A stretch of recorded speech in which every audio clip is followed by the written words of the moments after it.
북한군 부대가 러시아 쿠르스크주 전선에 처음으로 배치됐다고 우크라이나 당국이 주장했습니다. 푸틴 러시아 대통령은 북한군 파병 여부에 대한 질문에 부인하지 않은 채 우리가 알아서 할 일이라고 말했습니다. 신웅진 기자가 취재했습니다.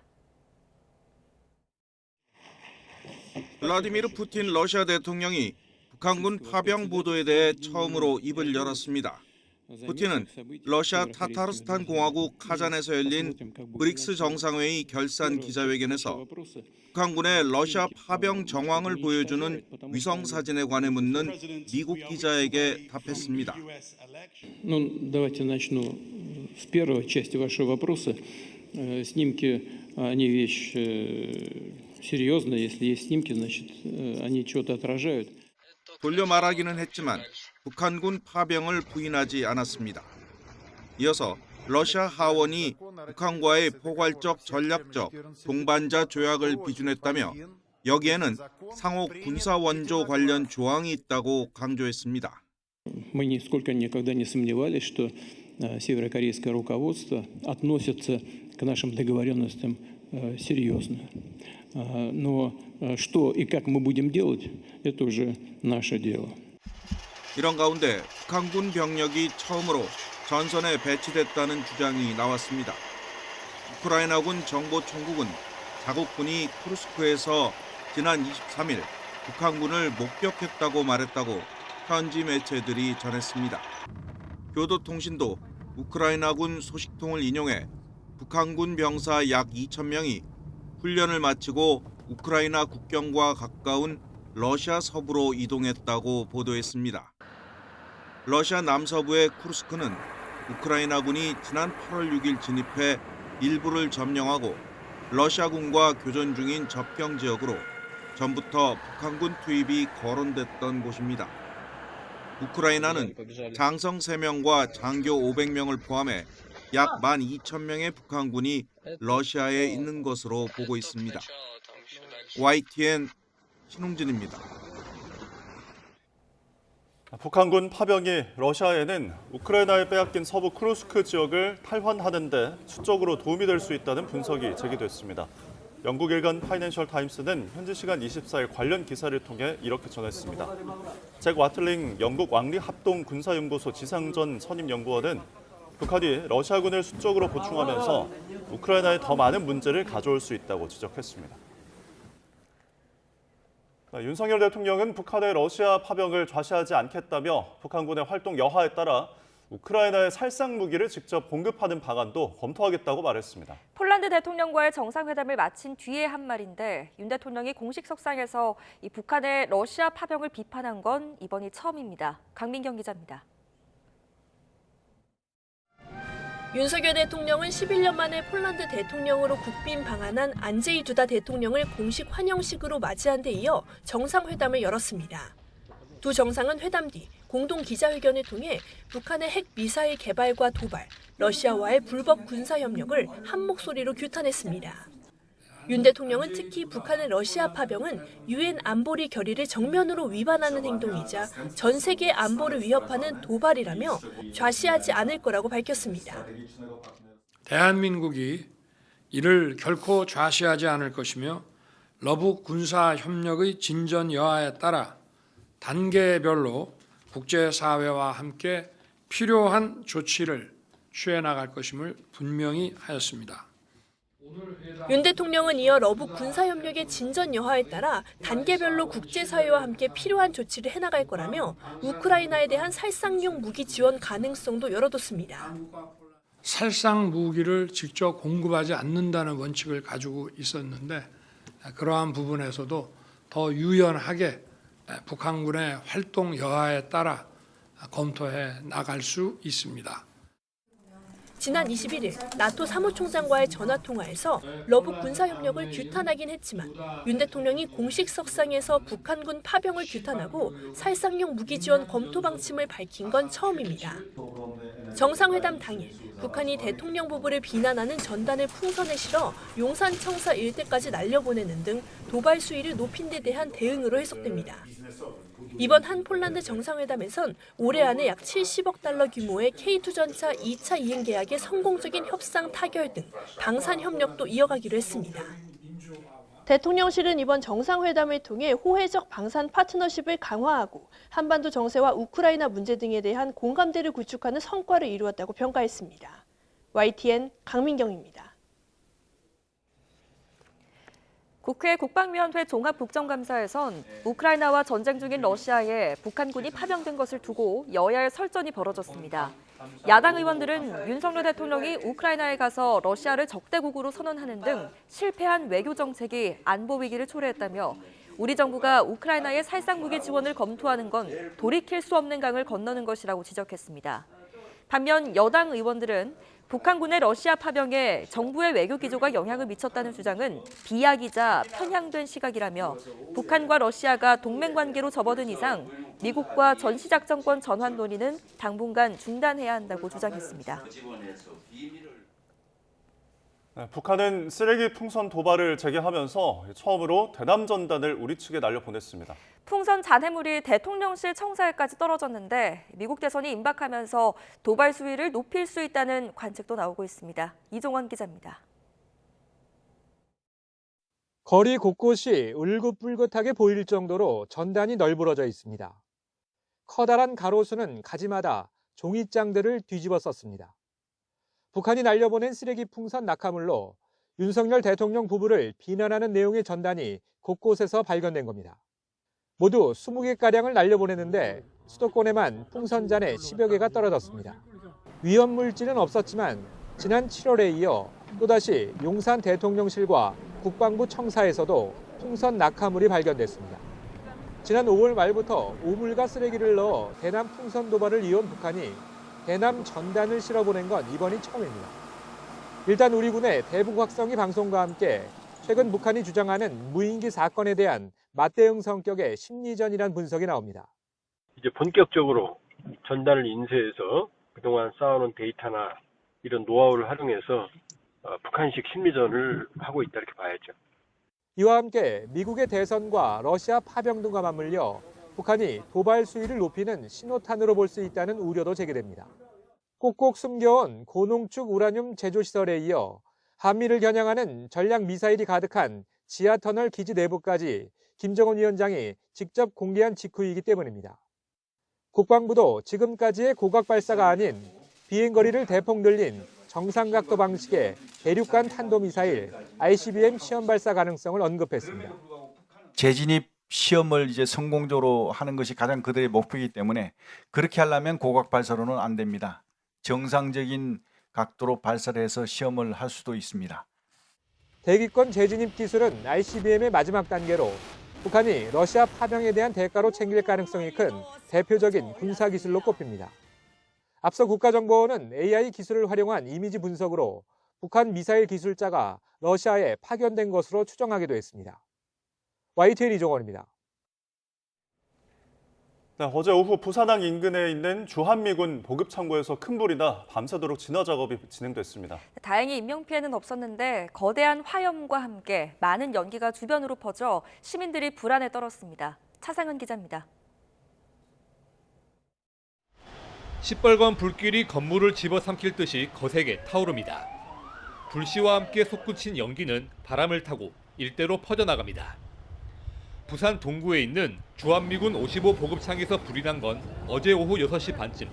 연기가 많이 나길래 보니까 입구 쪽에 불이 좀 있더라고요. 그래서 119 신고했는데 입구 쪽에 빨간 불 좀 났었고 그리고 횡단보도 쪽에 살짝 시커맸거든요. 소방당국은 인근 소방서 인력과 장비를 모두 동원하는 대응 2단계를 내리고 미군 소방대와 함께 진화 작업을 벌였습니다. 다행히 인명피해는 발생하지 않았고 새벽에 큰 불길을 잡았습니다. 펑펑 터지는 소리가 났었어요. 처음에는 불이 자그만 했었는데 지금은 뭐 계속 밀고 나와가지고 이쪽까지 기역자로 지금 타고 있거든요. 불은 부대한 냉동창고에서 시작된 거로 추정됩니다. 배관공사를 진행한 작업자들이 현장을 떠나고 나서 1시간쯤 뒤 화재 신고가 접수됐습니다. 공사 자재와 우레탄, 고무 등이 보관돼 있었고 군수품이나 유해 화학물질은 없는 거로 파악됐습니다. 창고가 화재에 취약한 샌드위치 패널로 만들어진 탓에 불이 빠른 속도로 번졌습니다. 화재 현장에서 많은 연기가 발생하자 부산시는 인근 주민들에게 연기 흡입에 주의하라는 재난 문자를 보냈습니다. 다행히 바람이 도심 반대편인 해안가로 불어 연기에 따른 피해는 크지 않았습니다. 불이 난 55 보급창은 부산항으로 반입되는 미군 장비를 보관하는 군사시설로 외부인의 출입과 내부 정보 유출이 엄격히 통제되는 곳입니다. 이번 화재 때도 소방대원만 현장 진입이 가능했고 경찰은 외부에서 교통 통제만 진행했습니다. 화재 원인 조사도 주한미군 측과의 협의를 거쳐 이뤄질 것으로 보입니다. YTN 최상입니다. 이어서 사건 사고 한 줄 뉴스입니다. 어젯밤 11시 50분쯤 경기 포천시 소유읍에 있는 15층짜리 아파트 2층에서 불이 나 주민 80여 명이 대피했습니다. 어제 오전 11시쯤 서울 한곡로동에 있는 주택공사장에서 6.25 전쟁 당시 쓰인 것으로 추정되는 폭발물이 발견됐다는 신고가 접수돼 군 폭발물 처리반이 출동했습니다. 어제 저녁 6시 40분쯤 광주 광산구 흑석동에 있는 에어컨 판매점에서 불이 나 2층짜리 건물이 완전히 탔습니다. 광주경찰청은 최근 광주 기아 챔피언스필드에서 열린 프로야구 한국 시리즈 1, 2차전에서 사기 등 불법 행위 99건을 적발했다고 밝혔습니다. 지난해 9월 폭행 사건으로 입건된 지인이 사건을 잘 봐달라며 건넨 뒷돈을 받은 혐의로 인천 지역 경찰서 소속 50대 A 경감과 돈을 건넨 지인 B 씨가 불구속 송치됐습니다. 국가재난관리 공로로 국민훈장을 받은 광주 지역 농협조합장에게서 금품 수백만 원을 받아챙긴 혐의로 행안부 사무관이 송치됐습니다. 대전의 한 사립대 총장이 신임 여교수를 여러 차례 성추행했다는 의혹과 관련해 해당 대학 교수 노조가 총장과 이사장의 사퇴를 촉구하고 나섰습니다.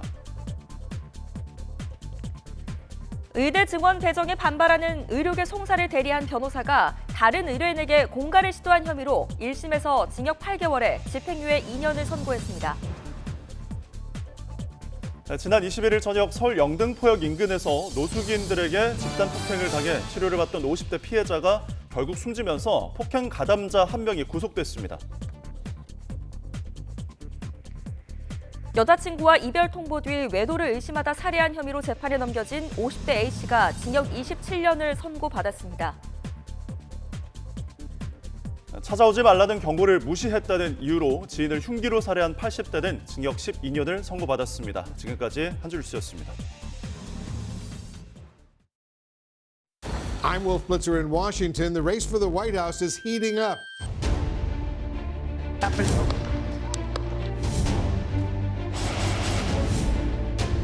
Make America great again. And the race for the White House is heating up. Turn to YTN. We are not going back. For complete coverage of the U.S. elections in South Korea, turn to YTN.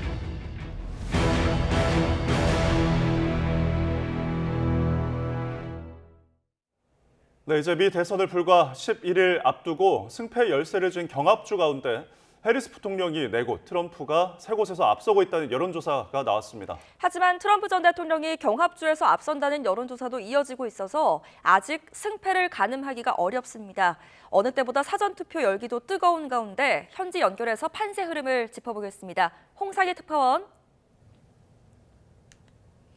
네, 워싱턴입니다. 네, 매일 현지 여론조사를 전달해 드리고 있습니다만 혼전을 거듭하고 있는 것 같습니다. 오늘 여론조사 결과 어떻게 나왔습니까?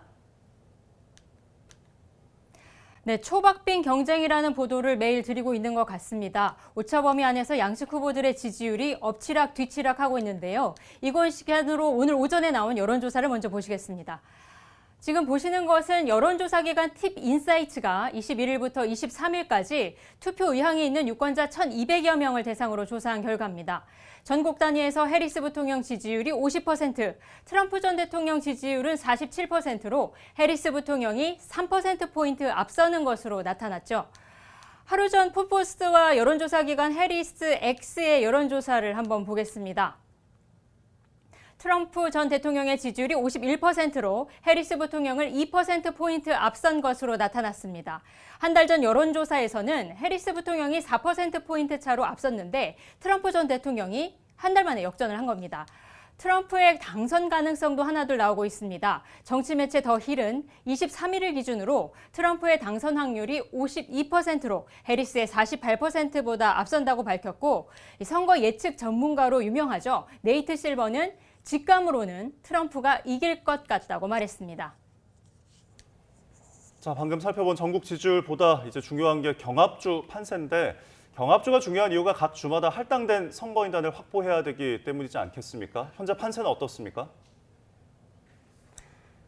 네, 그렇습니다. 현재 해리스 부통령이 확보한 선거인단, 전체 선거인단 중에 해리스 부통령이 확보한 인단은 226명, 트럼프 전 대통령이 확보한 선거인단이 219명으로 분석되고 있습니다. 이 중에 270명을 먼저 확보해야 합니다. 경합주 7곳에 걸려있는 선거인단의 수가 93명이기 때문에 이 경합주에서의 승패가 이번 미 대선을 결정하는 가장 큰 변수가 된다고 말씀드리고 있는 겁니다. 블룸버그 통신이 오늘 발표한 경합주 여론조사 결과를 보시겠습니다. 20일까지 7개 경합주 등록 유권자 5천여 명을 대상으로 조사한 건데, 해리스 부통령 지지율이 49.1%로 트럼프 전 대통령을 0.6%포인트 앞섰습니다. 해리스 부통령은 현재 펜실베이니아와 미시간, 네바다, 애리조나주에서 앞서고 있는데요. 트럼프 전 대통령은 조지아, 노스캐롤라이나, 위스콘신에서 앞선 것으로 나타나고 있는데, 여전히 둘은 박빙이라고 볼 수 있습니다. 하지만 자세히 들여다보면 이 현재 경합주에서의 판세 흐름을 알 수 있습니다. 러스트벨트에서의 지지율 차이가 양측 후보는 거의 없습니다. 하지만 노스캐롤라이나와 조지아 등 썬벨트에서는 트럼프 전 대통령이 해리스 부통령과 격차를 더 벌리고 있고요. 그렇기 때문에 현재 경합주에서의 주도권은 트럼프 전 대통령에게 넘어갔다 혹은 넘어가고 있다는 분석도 나오고 있는 상황입니다. 네, 9월 첫 TV 토론 직후에 해리스의 지지율이 급상승했었는데, 해리스 부통령이 최근 고전하는 원인이 무엇인가요? 네, 이번 10월부터 트럼프 전 대통령의 약진이 눈에 띄기 시작했습니다. 해리스 부통령의 부진, 가장 큰 원인으로 민주당 내부에서 뽑는 것은 이 전통적인 민주당 지지층인 흑인과 라틴 유권자들이 점차 트럼프 쪽으로 돌아서고 있다는 겁니다.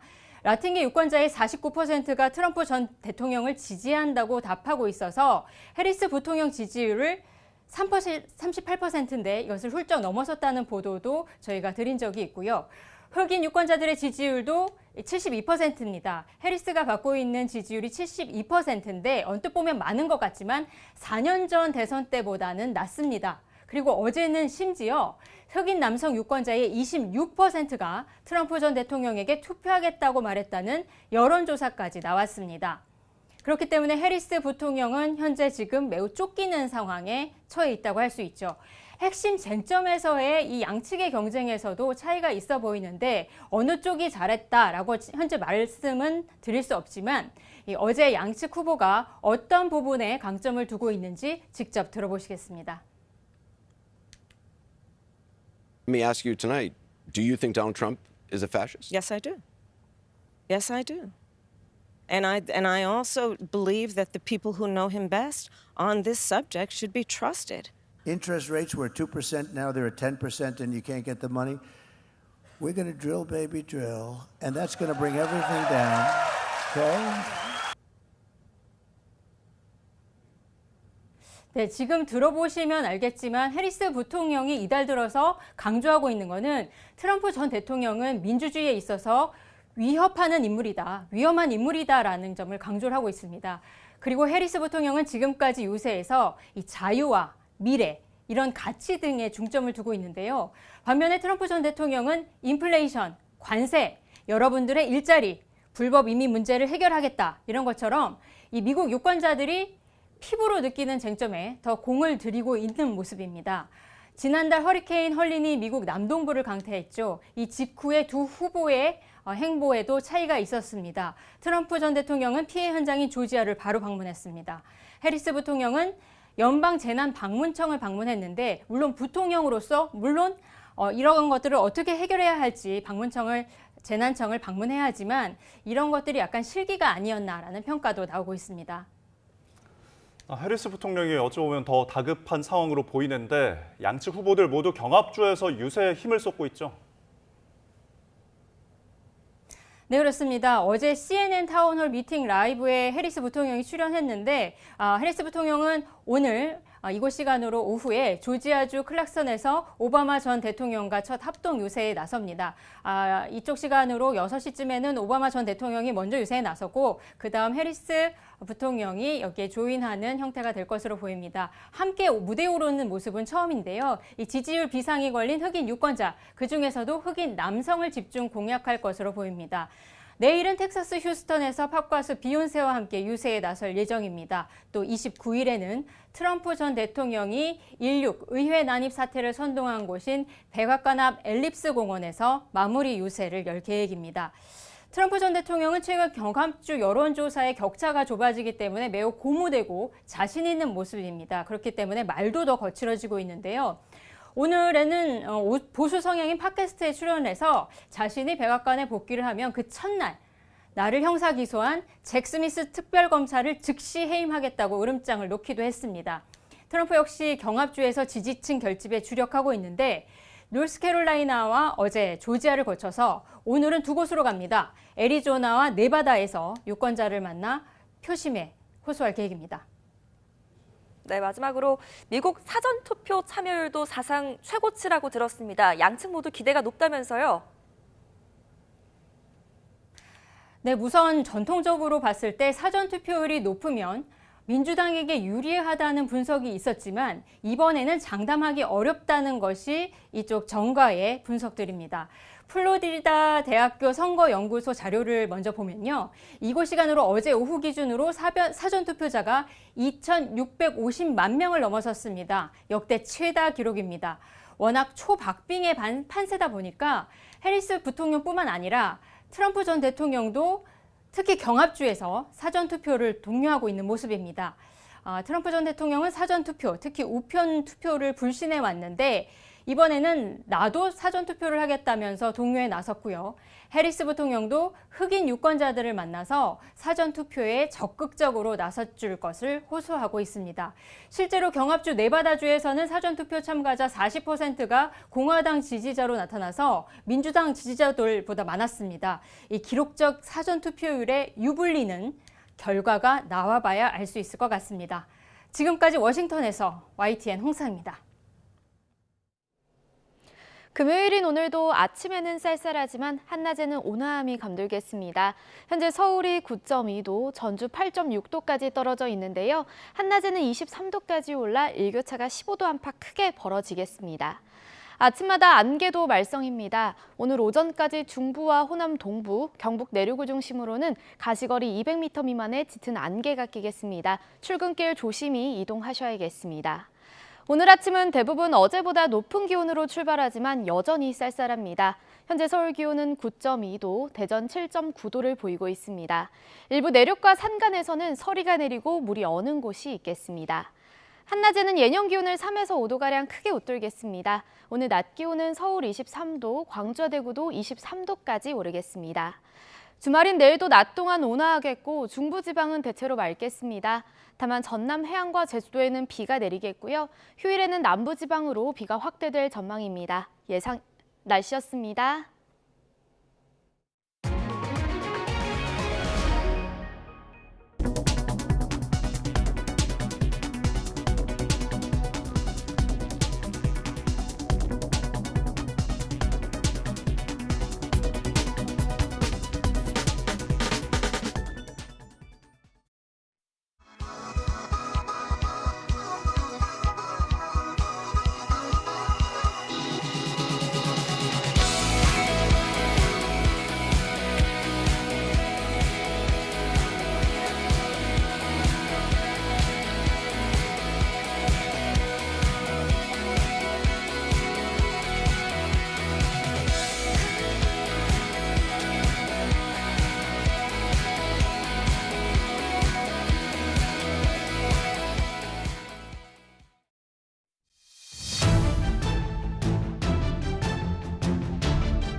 우크라이나가 북한군 첫 번째 병력이 러시아 본토 쿠르스크를 비롯한 전장에 배치됐다고 현지 시간 24일 주장했습니다. 우크라이나군 정보총국은 자국군이 작전 중인 쿠르스크에서 23일 북한군이 목격됐다고 밝혔다고 우크라이나 매체 우크라인스카 프라우다가 보도했습니다. 우크라이나군은 장성 3명과 장교 500명을 포함해 약 12,000명의 북한군이 러시아에 있으며 우수리스크와 울란우데 등 러시아 동부 5곳의 기지에서 훈련 중이라고 전했습니다. 푸틴 러시아 대통령이 북한군 파병 보도를 부인하지 않으면서 북한과 무엇을 어떻게 할지는 우리가 알아서 할 일이라고 말했습니다. 푸틴 대통령은 현지 시간 24일 브릭스 정상회의 결산 기자회견에서 미국 기자가 북한군의 러시아 파병 정황을 뒷받침하는 위성사진에 대한 견해를 묻자 이같이 답했습니다. 푸틴 대통령이 북한군 파병과 관련해 언급한 건 이번이 처음입니다. 유엔 사무국은 우크라이나 분쟁에서 군사력이 추가되는 것을 반대한다며 북한의 러시아 파병에 대해 부정적인 입장을 밝혔습니다. 파란 하크 유엔 사무총장 부대변인은 미국 뉴욕 유엔본부 정례 브리핑에서 이 러시아의 우크라이나 침공을 돕기 위해 북한이 러시아에 병력을 파병한 것과 관련해 이같이 말했습니다. 러시아군이 현지 시간 24일 우크라이나 동부전선 격전지인 포크로우스크에서 방어선을 뚫기 위해 공세를 펴고 있다고 우크라이나 매체들이 보도했습니다. 우크라이나군은 도네츠크주 포크로우스크 방어선에서 자국군을 밀어내기 위한 러시아군의 공격이 이날 모두 30차례 있었다고 밝혔습니다. 포크로우스크의 마을 2곳에서는 이날 하루 러시아군 포격으로 민간인 3명이 숨졌다고 지역 당국이 전했습니다. 윤석열 대통령이 북한의 러시아 파병은 세계 안보를 위협하는 도발이라며 결코 좌시하지 않겠다고 말했습니다. 윤 대통령은 국빈 방한 중인 폴란드 대통령과 정상회담을 가진 뒤 우크라이나의 설상무기 공급도 검토할 수 있다고 밝혔습니다. 직접 들어보시죠. 특히 유엔 헌장과 안보리 결의를 정면으로 위반하는 북한의 러시아 파병은 한반도와 유럽을 넘어 전 세계의 안보를 위협하는 도발이라는 점에 의견을 같이 했습니다. 저는 대한민국이 이를 결코 좌시하지 않을 것이며 러북 군사협력의 진전 여하에 따라 단계별로 국제사회와 함께 필요한 조치를 취해 나갈 것임을 분명히 하였습니다. 우리는 대원칙으로서 살상 무기를 직접 공급하지 않는다는 원칙을 가지고 있었는데 그러한 부분에서도 더 유연하게 북한군의 활동 여하에 따라 검토해 나갈 수 있습니다. 국민의힘 한동훈 대표가 꺼내든 특별감찰관 임명 문제가 여당 내 투톱, 즉 당대표, 원내대표 권한 문제로까지 번지고 있습니다. 앞서 특별감찰관은 원내 사항이라고 규정한 추경호 원내대표를 향해 한 대표가 당무총괄은 자신의 몫이라고 직격탄을 날린 건데 이에 친윤계는 독선의 정치라며 반발했습니다. 손유정 기자입니다. 대통령과의 면담이 사실상 빈손으로 끝난 뒤 특별감찰관 화두를 꺼내든 국민의힘 한동훈 대표. 이번엔 추경호 원내대표를 공개 저격했습니다. 당을 총괄하는 건 당대표라며 특별감찰관 임명 논의는 원내 사안이라던 추 원내대표 발언을 정면으로 반박한 겁니다. 당대표는 법적 대외적으로 당을 대표하고 당무를 통할합니다. 당연한 말이지만 원내든 원외든 당 전체의 업무를 총괄하는 임무를 당대표가 수행하는 것이죠. 한 대표 측 인사들도 변화와 쇄신을 위해선 특별감찰관이 필요하다고 거들었습니다. 온갖 비합리적 이유를 들어가며 도입을 회피한다면 그것이 여론과 민심으로부터 어떤 평가를 받고 어떤 결과를 초래할지는 불보듯 뻔합니다. 외부 일정으로 당 회의에 불참했던 추 원내대표는 일단 이 문제를 더는 언급하지 않겠다며 확전을 피했습니다. 한동훈 대표가 오늘도 특별감찰관 임명해야 된다 이렇게 말씀하셨는데 이제는 더 이상 말씀드리지 않겠습니다. 노코멘트. 하지만 친한계가 연일 압박 수위를 높이면서 특별감찰관 문제가 계파 갈등에 기름을 붓는 모습입니다. 앞서 친한계 의원 10여 명이 의원 단체 SNS방에 의원총회 소집을 요구하며 원내 지도부의 답변을 거듭 촉구한 건데 추 원내대표는 아침이 되어서야 국정감사 이후에 의원총회를 열겠다고 답했습니다.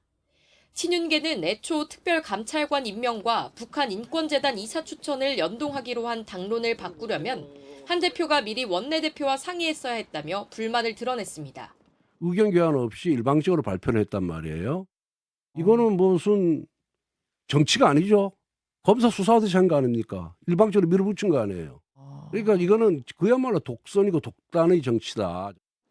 의원총회 시점을 두고도 친한계는 다음 주 개최를 요구하고 있지만 원내 지도부는 일부 상임위 국감 일정으로 다음 주 후반도 빠듯하다는 입장입니다.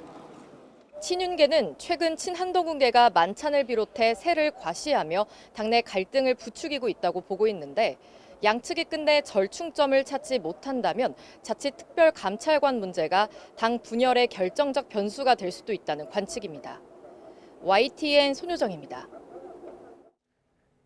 26년 동안 국정감사 활동을 평가해온 국정감사 NGO 모니터단이 이번 국정감사에 낙제점 바로 위인 D-의 성적표를 부여했습니다. 모니터단은 지난 7일부터 18일까지의 국정감사를 토대로 한 결과 보고서에서 모든 상임위가 민주당 이재명 대표 수사와 재판, 김건희 여사 의혹으로 감사가 아닌 수사를 하는 듯한 정쟁 국갑이었다며 이같이 밝혔습니다. 이어 거대 야당이자 원내 제1당인 민주당은 이 대표 사법 리스크 방어를 위한 방탄 국갑을 전개했고 여당인 국민의힘은 선명한 정책 제시와 민생 국감보단 수적 열세로 퇴장 등 극단 행동을 하며 김 여사 방어에 치중했다고 지적했습니다. 세 번째 김건희 여사 특검법을 발의한 더불어민주당이 수사 범위 등을 두고 여당에 협상의 여지를 둘 뜻이 있음을 내비쳤습니다. 특검법 처리는 다음 달 안으로 속전속결로 가겠다는 방침인데요. 여권이 자중질환에 빠졌다고 보고 이를 노린 갈라치기 전략이란 평가도 나옵니다. 이준엽 기자입니다. 민주당 박찬대 원내대표가 김건희 여사 특검법에 여당이 요구사항을 내면 최대한 고려해보겠다고 밝혔습니다. 박 원내대표는 YTN과의 통화에서 특검법의 범위나 추천 방식 등의 큰 틀에서 국민적 요구를 벗어나지 않는 제안이라면 협상 여지가 있다고 강조했습니다. 이른바 유란 갈등 등 여권 내 역학관계가 복잡한 상황에서 특검법이 재해결의 벽을 넘을 이탈표 확보에 도움이 된다면 양보할 뜻이 있다는 겁니다. 특히 여당 내 친한도, 친윤도 아닌 관망파 의원을 50명 정도로 거론하며 이들은 용병격인 윤석열 대통령과 김건희 여사에 과연 보수의 명운을 맡길 수 있을지 고민할 거라고 주장했습니다. 김건희 여사와 관련된 국민의 일관된 요구는 특검을 받으라는 것입니다. 적당히 특별감찰관 임명하고 해서 해결하라고 요구하는 것이 아닙니다. 여권 분열 노림수로 본격적으로 압박에 나선 모양새인데 특검법 표결은 이재명 대표의 첫 1심 선고 하루 전날인 다음 달 14일 본회의를 열어 추진하겠다는 방침입니다. 윤석열 대통령의 제2요구권 행사 가능성까지 고려해 11월 안에 재표결까지 서둘러 결판을 짓겠다는 보관입니다. 대통령이 거부권을 행사했을 때 차라리 8명이라도 국민의힘에서 동조해 주시는 게 개헌보다 훨씬 더 빠르고 확실한 절차인 것 같습니다. 야당은 김 여사 공천 개입과 여론조사 조작 의혹의 핵심 인물인 명태균 씨를 향해서도 국정감사에 출석하라며 전방위 여론전을 펼치고 있습니다. 명태균만 범죄자가 되는 것입니다. 김건희 여사 장단에 맞춰 제주를 부렸지만 권력은 자기들이 취하고 벌은 다른 사람이 받게 생겼습니다. 김 여사 특검법 처리의 주요 변수로도 꼽히는 한동훈, 이재명 여야 대표 회담을 위한 실무 협상은 아직 진척이 없는 것으로 전해졌습니다. 민주당에선 그간의 특검 강행 처리 기조에서 여당 내홍 사태가 맞물리며 유연한 대처 등 전략 마련에 다소 신중한 분위기가 엿보입니다. YTN 이준엽입니다. 국회 과학기술정보방송통신위원회는 이진숙 방송통신위원장의 정치적 중립 위반 의혹에 대한 감사 요구안을 더불어민주당 등 야당 주도로 의결했습니다. 야당 의원들은 국회 탄핵소추안 통과로 직무가 정지된 상태인 이 위원장이 보수 성향 유튜브 채널에 출연해 야권 비판 발언을 한 건 공무원의 정치적 중립 의무 위반이라며 감사를 요구했습니다. 여당 의원들은 이 위원장이 탄핵 심판이 진행 중인데 또 감사 요구안을 내는 건 권한남용이라며 반대했지만 민주당 소속 최민희 과방위원장은 안건을 표결에 붙였고 다수당인 야당 주도로 가결됐습니다. 팔레스타인 가자 지구의 학교 건물에서 이스라엘의 공습으로 수십 명의 사상자가 나왔습니다. 하마스의 수장 사살 이후에도 이스라엘이 공세를 늦추지 않고 있는 가운데 블링컨 미 국무장관은 며칠 안으로 휴전 협상이 시작될 것이라고 밝혔습니다. 이경아 기자입니다. 온몸 곳곳을 다친 아동들이 잇따라 실려옵니다. 고통에 눈물을 멈추지 못하는 아이. 병원 안에는 숨진 가족을 앞에 두고 통곡하는 소리가 끊이지 않습니다. 이스라엘군이 팔레스타인 가자 지구에서 난민 숙소로 쓰이던 학교 건물을 공습했습니다. 사망자 17명 중에는 생후 1년도 채 안 된 아기를 포함해 13명이 어린이였습니다. 이스라엘군은 학교 부지에 있던 하마스 조직원을 겨냥한 것이라고 밝혔습니다. 하마스 수장 신와르 사살 이후에도 이스라엘은 가자 지구 공세를 늦추지 않고 있습니다. עוד הישג, וג'באליה נופלת, מ"פ ג'באליה נופל, זה עוד קריסה תודעתית, גם פיזית, גם תודעתית. 민간인 피해가 걷잡을 수 없이 커지는 가운데 카타르를 방문한 토니 블링컨 미 국무장관은 곧 휴전 협상을 재개할 것이라고 말했습니다. We talked about that. We talked about options to capitalize on this moment and next steps to move the process forward. And I anticipate that our negotiators will be getting together in the coming days. 휴전 협상 중재에 나선 카타르도 하마스 측과 최근 수차례 접촉했다고 밝혔습니다. Yes, we re-engaged with them. We've been in engagement with the representative from the political office in Doha. We had some meetings with them the last couple of days. 베냐민 네타냐후 이스라엘 총리가 하마스에 억류된 인질 석방 협상을 추진할 것을 지시했다는 현지 보도도 나왔습니다. 휴전 협상에 대한 기대감이 커지고 있지만 일각에서는 네타냐후 총리가 미국 대선까지 전쟁을 이어갈 것이란 분석도 나옵니다. 트럼프 전 대통령이 당선될 경우 자신에게 유리한 정치적 환경에서 종전 논의를 시작할 수 있다고 본다는 겁니다. 한편 국제사회는 또 다른 전쟁터가 된 레바논의 피난민과 군을 지원하기 위해 10억 달러, 약 1조 4천억 원을 모금했습니다. YTN 이경아입니다. 벤 사울 유엔 테러대책 인권보호 특별보고관이 성명을 통해 이스라엘군이 헤즈볼라와 연계된 금융기관을 여러 차례 폭격한 것은 민간시설에 대한 공격으로 명백한 국제인도법 위반 행위라고 밝혔습니다. 이스라엘군은 지난 21일 레바논 수도 베이루트 남부 교외 지역에 있는 금융기관 알카르드 알하산 지점을 잇따라 공습했습니다. 이에 대해 사울 특별보고관은 군사활동을 간접적으로 지원하는 경우일지라도 국제인도법상 금융인프라에 대한 공격은 허용되지 않는다고 지적했습니다. 네, 다음은 오늘의 경제 일정 살펴보겠습니다.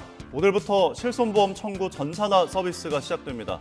진료 영수증이나 진단서 등 서류를 일일이 발급받지 않고도 실손24 앱을 통해 보험금을 받을 수 있게 되는데요.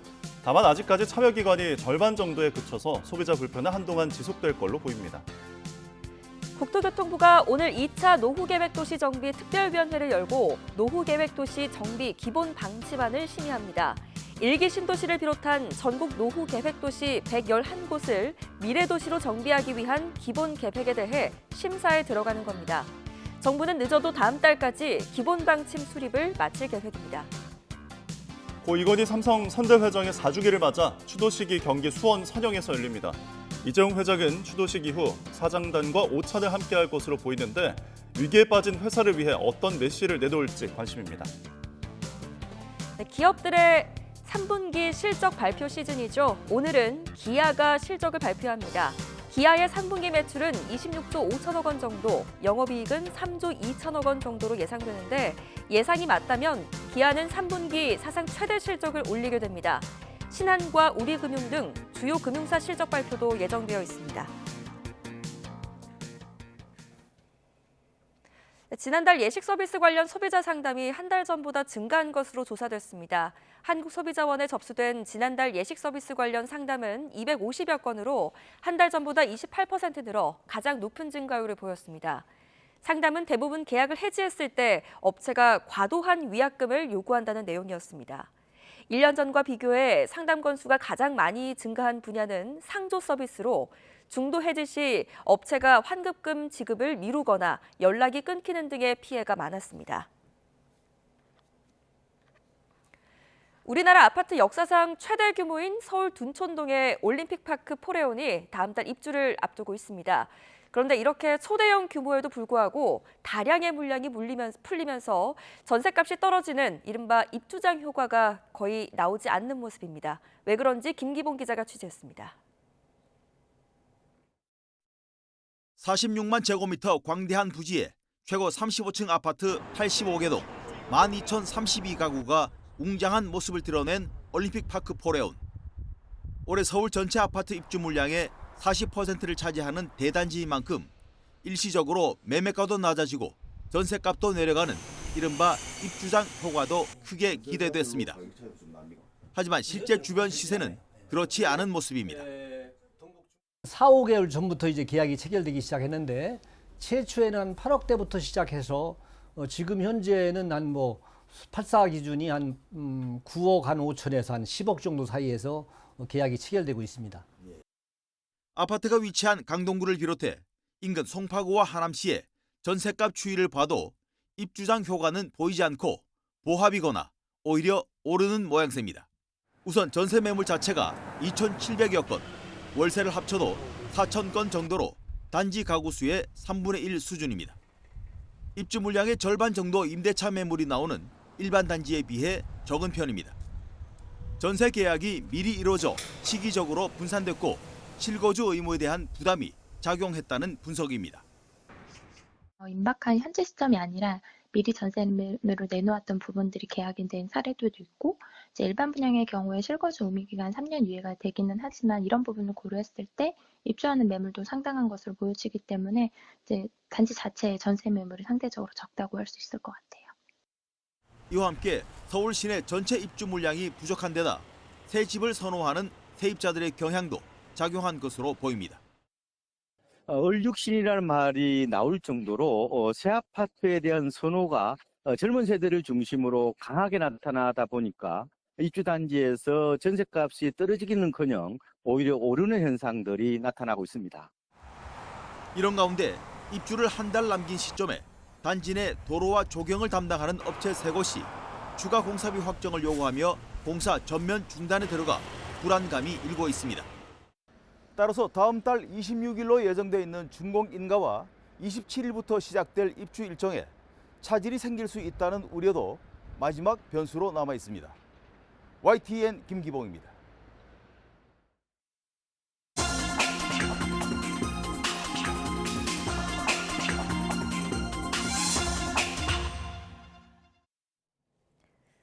오늘의 글로벌 픽입니다. 탄소 배출 저감에 초점을 맞춘 바이든 행정부의 에너지 정책을 놓고 도널드 트럼프 전 미국 대통령은 유턴을 주장하고 있습니다. 반면 카멀라 해리스 부통령은 바이든 행정부의 에너지 정책을 이어나가겠다는 입장인 만큼 에너지 정책이 미 대선의 주요 변수로 작용할 전망입니다. 뉴욕에서 이승윤 특파원의 보도입니다. 도널드 트럼프 전 미국 대통령은 물가 안정을 위해 에너지 가격을 낮추겠다는 명분을 내세워 화석연료 중심의 에너지 공약을 제시했습니다. We're going to drill, baby, drill. We are going to bring energy down by 50%, 50% within 12 months from January 20th. 트럼프는 에너지 자립을 신속하게 이루겠다며 화석 에너지 이용을 다시 늘리겠다는 계획인데 탄소 배출 저감에 초점을 맞춘 바이든 행정부의 에너지 정책에서 유턴을 선언한 셈입니다. 정반대로 카멀라 해리스 부통령은 앞으로 10년간 탄소 배출을 줄이고 청정 에너지 경제를 건설하겠다고 강조했습니다. 바이든 행정부에서 수립한 기후위기 대응 정책을 이어나가겠다는 뜻을 분명히 한 겁니다. President Biden and I feel a deep sense of responsibility in this moment. The largest investment in climate, not only in the history of our country, but in the history of the world. 이런 가운데 미국 대부분의 주에서 대표적인 생활 물가 지표 가운데 하나인 휘발유 가격은 갤런당 3달러 근처 혹은 그 이하로 떨어졌습니다. 과거 대선 전에 몇 주 전보다 훨씬 저렴하게 주유를 할 수 있게 된 겁니다. 미국 언론은 해리스가 휘발유 가격 하락을 자신의 공으로 돌리면서 이런 경제적 호재를 활용하려고 노력하고 있다고 평가했습니다. 대선 결과 트럼프 전 대통령의 뉴욕 지역 본거지인 이곳 트럼프 타워에서 탄성이 터져나올지 탄식이 터져나올지와 관련해 에너지 문제가 중대 변수 가운데 하나로 작용할 전망입니다. 뉴욕에서 YTN 이승윤입니다. 러시아 카잔에서 열린 올해 브릭스 정상회의, 15년 만에 회원국을 2배로 늘리며 세를 과시했습니다. 서방 선진국 그룹에 대항한 개발도상국들의 대안 세력으로 부상했지만 미묘한 균열도 엿보입니다. 베이징 강정규 특파원입니다. 5 개발도상국 이름에서 따온 브릭스는 올해 회원국을 2배로 늘려 첫 확대 회의를 열었습니다. 튀르키예와 태국 등 합류를 원하는 나라들까지 36개국, 6개 국제기구가 참가해 세를 과시했습니다. 우크라이나 주도의 평화 정상회의에 불참했던 유엔 사무총장도 러시아 카잔으로 날아왔습니다. 고립감을 털어낸 푸틴 대통령은 서방 제재를 돌파할 새 금융기구와 곡물거래소 창설을 주장했습니다. а также обеспечила финансовыми ресурсами страны глобального юга и востока. Можно было бы подумать и о трансформации зерновой биржи в полноценную товарную биржу. 부상을 이유로 불참한 브라질 대통령도 화상연설을 통해 탈달러 결제 수단이 필요하다고 거들었습니다. 경제협력체로 출범했던 브릭스는 내친 김에 안보 영역까지 확장을 노리고 있습니다. 시진핑 주석이 미국 일방주의의 대안으로 내세운 다자주의를 올해 정상회의 주제로 삼은 겁니다. 국경 분쟁 탓에 반목하던 중국과 인도 정상이 5년 만에 화해한 것도 이번 회의의 성과로 꼽힙니다. 그러나 인도와 브라질은 브릭스의 반서방 블록화에 선을 긋고 있습니다. 또 미국까지 북한군의 우크라이나 파병을 공식화하자 침묵하던 시 주석마저 뼈 있는 말을 남겼습니다. 我们要坚持战场不外溢，战事不升级，各方不拱火三原则. 사흘간의 회의를 마무리 짓는 카잔 선언에서 달러 패권에 도전하는 브릭스 단일 통화나 암호화폐 거래가 빠진 것도 균열의 흔적으로 꼽힙니다. 베이징에서 YTN 강정규입니다. 카멀라 해리스 부통령의 차량 행렬이 지나가는 도로에서 음주운전으로 역주행하던 차량 운전자가 체포됐습니다. CNN은 지난 21일 밤 밀워키 94번 고속도로에서 1차선 도로를 역주행하던 웨인 웨커가 음주운전 혐의로 붙잡혔다고 보도했습니다. 웨커는 해리스 부통령이나 일행을 해칠 의도는 없었다고 진술했습니다. 노르웨이 북부에서 열차가 탈선해 최소 1명이 사망하고 4명이 다쳤다고 AP통신 등이 보도했습니다. 현지 매체에 따르면 현지 시간 낮 12시 40분쯤 노르웨이 트론헤임에서 출발해 북부 해안 도시 보데로 향하던 여객 열차가 탈선했습니다. 목격자 증언에 따르면 열차가 선로 근처의 안반에 충돌하면서 사고가 난 것으로 추정됩니다. 미국에서 맥도날드 햄버거에서 나온 대장균으로 1명이 숨지고 49명이 입원 치료를 받은 가운데 이번 사건과 관련한 첫 소송이 제기됐습니다. 최근 미국 10개 주에서 맥도날드 쿼터 파운더 햄버거를 먹은 사람들의 대장균 감염 사례가 보고됐다며 심각한 질병을 야기할 수 있는 대장균 변종이 검출됐다고 전해졌는데요. 이에 따라 콜로라도와 캔자스, 유타 등지에서 쿼터 파운더 버거 판매가 일시적으로 중단되기도 했습니다. 캐나다 정부가 이민자 유입 증가에 대한 반발 여론을 의식해 연간 영주권 발급을 대폭 축소하기로 했습니다. 이에 따라 내년도 신규 영주권자를 39만 5천 명으로 대폭 줄이고 2026년 38만 명, 2027년 36만 5천 명으로 축소하기로 했습니다. 올해 세계 최초로 도시 입장료를 도입한 이탈리아 북부 수상도시 베네치아가 내년에 도시 입장료를 인상합니다. 일찍 예약하면 기존과 같은 5유로지만 방문 예정일로부터 나흘 이내에 예약하는 경우에는 2배인 10유로, 우리 돈으로 약 15,000원을 내야 합니다. 또 올해는 입장료를 내지 않았다가 적발돼도 과태료를 물리지 않았지만 내년엔 이를 부과할 것이라고 베네치아 당국은 경고했습니다. 프랑스 문화장관이 올해 12월 재개관하는 파리 노트르담 대성당에 5유로, 우리 돈으로 7,500원의 입장료를 부과하자는 제안을 내놨습니다. 바티 장관은 방문객당 5유로를 받으면 연간 약 7,500만 유로, 우리 돈으로 약 1,116억 원이 된다고 말했습니다. 하지만 파리 교구는 보도자료를 통해 성당과 교회의 사명은 모든 남성과 여성을 무조건 당연히 무료로 맞이하는 것이라며 반대했습니다. 지금까지 글로벌 픽이었습니다. 네, 다음 소식입니다. 경기도가 올해 처음 개최하는 경기 글로벌 대전환 포럼이 고향 킨텍스에서 1박 2일간의 일정으로 막을 올렸습니다. 네, 포럼은 다보스 포럼처럼 매년 주제를 달리해서 글로벌 의제를 다루게 되는데 올해 주제는 인공지능 AI와 휴머노믹스입니다. 최명신 기자입니다.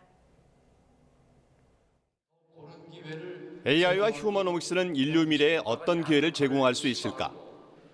AI 기술이 이끌어갈 미래 사회와 사람 중심 경제 정책의 균형을 모색하기 위해 세계적 석학과 국제기구 대표, 기업인들이 대거 경기도를 찾았습니다.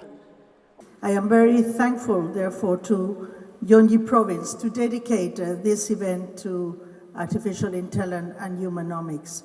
Place in human. 포럼은 개막 대담과 리더스 라운드 테이블을 포함한 메인 섹션, 그리고 기회, 기후, 돌봄, 평화 경제 등 4가지 세션으로 구성됐습니다. 특히 기조연설자로 AI 분야의 세계적인 석학 스튜어트 러셀 UC 버클리대 교수와 휴머노믹스 개념 창시자인 바트 윌슨 체프먼대 교수가 나란히 나와 주목을 받았습니다. AI 시대 왜 휴머노믹스인가라는 개막 대담엔 김동연 경기도지사가 좌장을 맡아 토론을 이끌었습니다. 지금이 바로 그런 대전환의 시기입니다. AI를 포함한 기술의 진보, 기술 변화, 급변하는 국제 정치, 세계 경제 질서의 변화가 이런 글로벌 대전환을 만들고 있습니다. 이번 포럼엔 불평등과 양극화를 극복하려는 경기도의 도정 철학이 담겼다는 평가가 나옵니다. 둘째 날 일정인 리더스 라운드 테이블에선 AI 시대 휴머노믹스를 위한 글로벌 연대와 협력 방안을 논의하고 선언문을 채택할 예정입니다. 경기 글로벌 대전환 포럼은 다보스 포럼처럼 매년 주제를 달리해 발상의 대전환이 필요한 글로벌 의제를 다루게 됩니다. YTN 최명신입니다. 충청권 560만 시도민의 생명과 재산을 보호할 소방광역 거점이 새롭게 조성됐습니다. 앞으로 전문 소방 인력을 연간 2만 명 배출하게 되고 전기차 화재 대응책을 마련할 훈련 시설도 차례로 들어설 예정입니다. 이상곤 기자입니다. 중부권 최대 소방 복합시설이 충남 청양에 문을 열고 본격적인 운영에 들어갔습니다. 38만 8천여 제곱미터 부지에 충청소방학교와 119 항공대 장비교육관리센터가 먼저 자리를 잡았습니다. 충청소방학교는 충남북과 대전, 세종 지역 소방공무원의 교육과 훈련을 담당하는 기관으로 개교 31년 만에 천안에서 이전했습니다. 쾌적한 환경에 화재와 구조, 구급 등 분야별 훈련시설을 갖춰 체계적인 질 높은 교육을 할 수 있게 됐습니다. 기존에는 한정된 공간에서 획일화된 교육을 진행을 했다면 지금 청양 충청소방학교에서는 다양하게 세분화된 전문 훈련 시설에서 저희가 실질적으로 현장에 도움되는 훈련들을 진행할 수 있을 것 같다 기대가 큽니다. 야간 비행도 할 수 있는 다목적 소방 헬기도 배치됐습니다. 충남 태안에 있던 항공대가 도내 중심 쪽에 위치한 청양으로 이전하면서 보다 효율적이고 신속한 대응이 가능해졌습니다. 소방차 등 각종 장비를 신속하게 점검하고 수리할 수 있는 전문기관도 새롭게 들어섰습니다. 올해 안에 아시아에서 처음으로 친환경 차량 화재 진압 훈련시설도 설치돼 운영에 들어갈 예정입니다. 이를 통해 전기차 등 날로 다양해지는 화재 유형별 대응 지침을 마련할 계획입니다. 산재했던 소방 시설이나 역량들을 하나로 모으는 그런 효과가 있고 또 앞으로 아시아 최초 친환경차 화재 진압 훈련장을 운영하고 구주견 센터라든가 또 실화재 훈련장을 추가로 건립을 해서 전국 최고 소방단지로 발전시켜 나가겠습니다. 주요 소방시설들을 한 곳에 모은 충청권 소방광역 거점을 통해 소방 대응력이 한층 더 강화될 것으로 기대되고 있습니다. YTN 이상곤입니다. 출근길 YTN 날씨입니다. 밤사이 기온이 내려가면서 오늘 아침도 어제만큼은 아니지만 공기가 차갑습니다. 현재 시각 6시 46분, 서울 기온은 9.2도까지 떨어져 있고요. 여기에 복사 냉각이 활발해지면서 짙은 안개도 말썽을 부리고 있습니다. 현재 중부와 호남 동부, 경북 내륙을 중심으로는 가시거리가 200m 안팎까지 바짝 좁혀져 있으니까요. 안전운전하시기 바랍니다. 오늘 대기질은 대체로 양호하겠지만 인천과 충남은 대기 정체로 인해 오전 한때 초미세먼지 농도가 짙어질 가능성이 있겠습니다. 따라서 오전까지 곳곳에서 안개와 먼지가 뒤엉켜 평소보다 시야가 답답할 수 있겠고요. 낮부터는 전국적으로 쾌청한 하늘이 드러나겠습니다.